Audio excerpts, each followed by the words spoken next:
Well, hello everyone, here is Ansh, and today what we are going to discuss is Class 11th Biology Chapter 1, that is the living world.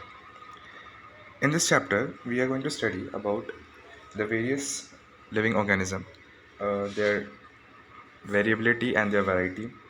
How do we identify them, categorize them, and classify them? The nomenclature of the living organisms, and also we will study about various taxonomical categories, and then at last taxonomical aids.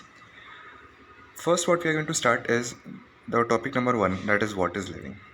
आखिर जो living organism होते हैं इनको NCERT की language में define कैसे किया गया है। एक सिंपल डेफिनेशन देखी जाए तो ये हो सकती है कि ऐसी चीज़ें जिनके अंदर लाइफ होती है उन्हें लिविंग बींग्स कहते हैं। Things which possess life are called the living beings. NCERT में एक डेफिनेशन है जो कि हम लोग लिविंग बींग्स के फीचर्स को पढ़ने के बाद आखिरी में कंक्लूड करते हुए पढ़ेंगे कि living organisms are self replicating, evolving and self regulating interactive system capable of responding to external stimuli. जो लिविंग ऑर्गेनिज्म होते हैं, ठीक है, उनके पास ये कैपेबिलिटी होती है, एबिलिटी होती है सेल्फ रेप्लिकेट, यानी अपने आप को रिप्रोड्यूस या फिर डुप्लीकेट करने की, इवॉल्व करने की, एवोल्यूशन की, और ख़ुद को रेगुलेट या सस्टेन करने की ऐसे इंटरैक्टिव सिस्टम में जिसमें वो एक्सटर्नल स्टिमुलस या इन्वायरमेंटल चेंजेस के टूवर्ड्स रिस्पॉन्ड भी कर सकें। ठीक है, लिविंग ऑर्गेनिजम्स बेसिक से स्टार्ट किया जाए तो हम सब जानते हैं कि लिविंग ऑर्गेनिज्म का बेसिक यूनिट होता है सेल। सेल से ही टिश्यू बनते हैं, टिश्यू से ही हमारे ऑर्गन सिस्टम बनते हैं, और ऑर्गन सिस्टम से जो हम बनते हैं वो है लिविंग ऑर्गेनिज्म। ओके, बेसिकली अभी इस वीडियो में जो कि व्हाट इज़ लिविंग है उसमें हम लोग ये ऐसे फीचर्स पढ़ेंगे जो कि डिस्टिंग्विश करते हैं एक लिविंग और नॉन लिविंग के बीच में। ये जो फीचर्स होते हैं वो दो तरह के फीचर्स होते हैं। एक तो होते हैं तो हर तरह का जो लिविंग ऑर्गेनिज्म है वो कुछ ना कुछ डिस्टिंक्टिव फीचर्स इनहिबिट करते हैं। अब इसमें से कुछ कैरेक्टरिस्टिक फीचर होते हैं और कुछ डिफाइनिंग फीचर होते हैं। कैरेक्टरिस्टिक फीचर जो होते हैं वो लिविंग और नॉन लिविंग ऑर्गेनिज्म में भी कुछ कुछ देखने को मिलते हैं, जैसे कि ग्रोथ। फॉर एग्जांपल अगर हम लोग देखें कि कोई माउंटेन हो या फिर सैंड ड्यून्स हो, अगर उसमें सैंड जमते जाए तो एक तरह से ग्रोथ होती है, ठीक है, जो कि है तो वो नॉन लिविंग बट उसमें ग्रोथ हो रही है। तो कैरेक्टरिस्टिक फीचर्स जो होते हैं वो यूजुअली नॉन लिविंग और लिविंग दोनों में देखे जाते हैं। और लिविंग ऑर्गेनिज्म में अगर कुछ एक्सेप्शंस हैं कि ऐसे कुछ लिविंग ऑर्गेनिज्म हैं जिसमें ये कैरेक्टरिस्टिक फीचर्स नहीं दिखाई दे रहे हैं, तो भी ऐसे फीचर्स जो नहीं दिखा रहे हैं तो उनको कैरेक्टरिस्टिक फीचर्स में हम लोग कैटेगराइज करेंगे। जो डिफाइनिंग फीचर होते हैं वो किसी भी नॉन लिविंग सब्सटेंस में नहीं होंगे और हर एक लिविंग ऑर्गेनिज्म में प्रेजेंट ही होंगे। ठीक है, सबसे पहले हम लोग देखेंगे कि डिफाइनिंग फीचर्स कौन से होते हैं, सॉरी कैरेक्टरिस्टिक फीचर्स कौन से होते हैं। कैरेक्टरिस्टिक फीचर्स जो हैं उसमें सबसे पहले हम लोग देखने वाले हैं ग्रोथ। यूजुअली एनसीईआरटी में लिखा है, एक एनसीईआरटी की लाइन है कि दो फीचर्स ग्रोथ के ये हैं, या तो बॉडी मास में इंक्रीज़ हो या दूसरा सेल्स या इंडिविजुअल्स के नंबर में ग्रोथ हो। ठीक है, इन दो को ट्विन कैरेक्टर्स ऑफ ग्रोथ कहा गया है। ग्रोथ दो तरह के हो सकते हैं, एक्सट्रिंसिक ग्रोथ और इंट्रिंसिक ग्रोथ। एक्सट्रिंसिक ग्रोथ जो होगा वो बेसिकली नॉन लिविंग ऑर्गेनिज्म में होगा, while intrinsic growth living organism है। एक्सट्रिंसिक ग्रोथ मतलब जो बाहर से एक्सटर्नल फैक्टर्स की वजह से ग्रोथ हो। जैसा कि मैंने एग्जांपल दिया था कि सैंड ड्यून्स पे सैंड या रेत के जमने से, जैसे जो रेत के टीले हैं उसमें धीरे धीरे रेत जमती जाएगी तो वो ग्रो करेगा, बट वो ग्रोथ क्या अंदर से है? नहीं, ऑफकोर्स वो बाहर से आ रहा है, इसलिए उस ग्रोथ को एक्सटेंसिव ग्रोथ में कैटेगराइज करेंगे। ये रिवर्सिबल होता है, यानी एक बार अगर बॉडी ग्रो करेगी, जैसे कि मैंने सैंड ड्यून्स का एग्जांपल दिया, तो वापस वो छोटी भी हो सकती है। बट जो इंट्रिंसिक ग्रोथ होता है वो इंटरनली आता है और इरिवर्सिबल होता है। किसी भी लिविंग ऑर्गेनिज्म, फॉर एग्जांपल हमारे ह्यूमन का ही ग्रोथ देख लें, कोई अगर बच्चा ग्रो कर रहा है तो क्या वो ग्रोथ वापस रिवर्स हो सकती है? Of course not.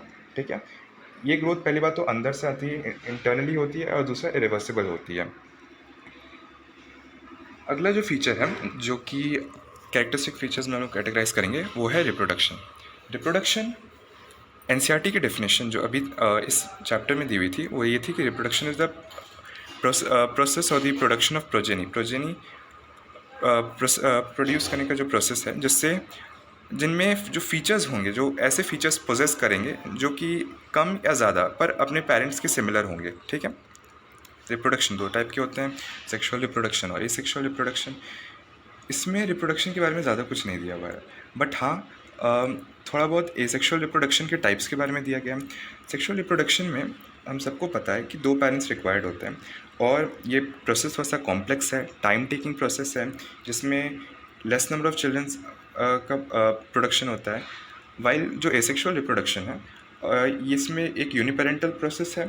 It is a rapid process, मतलब सेक्सुअल रिप्रोडक्शन के कंपैरिजन में इसमें कम टाइम लगता है और जो नंबर ऑफ प्रोजेनी प्रोड्यूस होते हैं वो भी ज़्यादा होता है। ठीक है।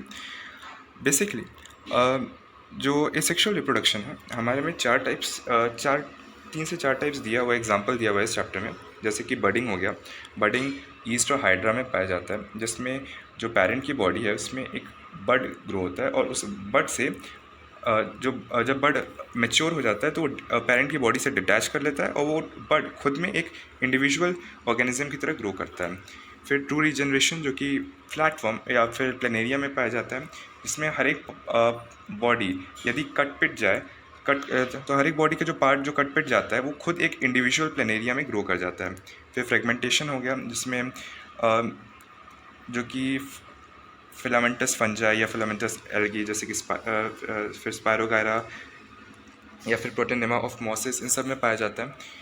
ये जो फ्रेगमेंटेशन है इसमें क्या होता है कि जो पेरेंट की बॉडी है जब एक कंसिडरेबल लेंथ तक ग्रो कर जाती है, मैच्योर कर जाती है, तो अपने आप कुछ पीसेस में फ्रेगमेंट कर जाती है, मतलब ब्रेक हो जाती है और हर एक फ्रेगमेंट, हर एक पीस जो है एक इंडिविजुअल ऑर्गेनिज्म की तरह ग्रो करता है।